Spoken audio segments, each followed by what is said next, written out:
કુંવરજીભાઈ બાવળિયાએ સ્પષ્ટતા આપી છે। તેમણે જાહેર કર્યું છે કે ભાજપમાં જોડાવાના વાયરલ મેસેજ અંગે તેમણે પ્રતિક્રિયા આપતા જણાવ્યું કે 17મી એપ્રિલે પીએમના કાર્યક્રમમાં જોડાવાની વાતને તેમણે નકારી છે।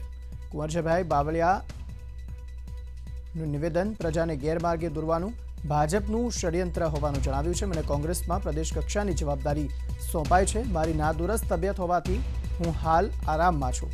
થોડા દિવસના આરામ બાદ પૂરી તાકાતથી કોંગ્રેસના કાર્યમાં જોડાઈ જઈશ। સંવાદદાતા ધર્મેશ વૈદ્ય જોડાયા છે આ અંગે વધુ માહિતી આપવા। ધર્મેશ, સ્પષ્ટતા આપી છે કુંવરજીભાઈ બાવળિયાએ કે હું કોંગ્રેસમાં જ છું। મારી નાદુરસ્ત તબિયતના કારણે હું હાલ આરામમાં છું। સમગ્ર સૌરાષ્ટ્રમાં કોંગ્રેસના પૂર્વ સાંસદ કુંવરજીભાઈ બાવળિયા અને સોમા ગાંડાભાઈ પટેલ આ બંને કોંગ્રેસ છોડી અને ભાજપમાં જોડાય તેવા મેસેજ વાયરલ થયા હતા। જોકે કાલે પણ કુંવરજીભાઈ બાવળિયા આજે એમણે સ્પષ્ટતા કરી છે કે આ સમગ્ર કામ જે સોશિયલ મીડિયામાં વાયરલ કરવાનું કામ ભાજપ કરી રહ્યું છે। ખાસ કરીને એની કર્મભૂમિ જે કે બોટાદ છે અને બોટાદમાં જ્યારે પીએમ જ્યારે આવી રહ્યા છે ત્યારે આવા મેસેજ છોડી અને એમ કે પ્રજાને ગેરમાર્ગે દોરવાનું ભાજપનું આ ષડયંત્ર છે। અને અત્યારે પોતાની તબિયત નાતંદુરસ્ત છે। હું કોંગ્રેસમાં જ છું અને કોંગ્રેસમાં જ રહેવાનો છું અને પ્રદેશ કક્ષાએ મને સારી જવાબદારી સોંપી છે, પણ નાતંદુરસ્ત તબિયતને કારણે નથી, ત્યારે ભાજપનું અને આ ષડયંત્ર ગણાવ્યું છે। જી અંકિત, સોમાભાઈ પટેલે આ મુદ્દે કોઈ સ્પષ્ટતા આપી છે ખરી ધર્મેશ?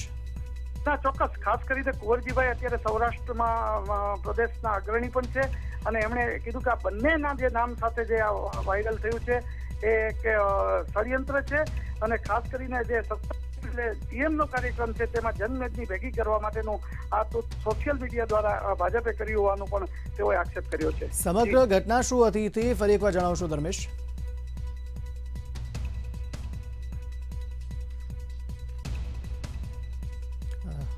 લાગે છે સંપર્ક તૂટી ગયો છે। આભાર ધર્મેશ સમગ્ર માહિતી આપવા માટે। તો કુંવરજીભાઈ બાવળિયાએ પ્રેસ નોટ જાહેર કરી છે અને જેમાં સ્પષ્ટતા આપી છે કે હું ભાજપમાં નથી જોડાઈ રહ્યો। ભાજપમાં જોડાવાના જે વાયરલ મેસેજ છે તે અંગે કુંવરજીભાઈ બાવળિયાએ પ્રતિક્રિયા આપી। તેમણે જણાવ્યું કે તેમની તબિયત નાદુરસ્ત છે, જેના કારણે તેઓ આરામ ફરમાવી રહ્યા છે। ત્યારબાદ હવે થોડા દિવસ બાદ પૂરા તાકાતથી કોંગ્રેસના જે કાર્ય છે તેમાં જોડાઈ જઈશ તેવી વાત તેમણે જણાવી છે।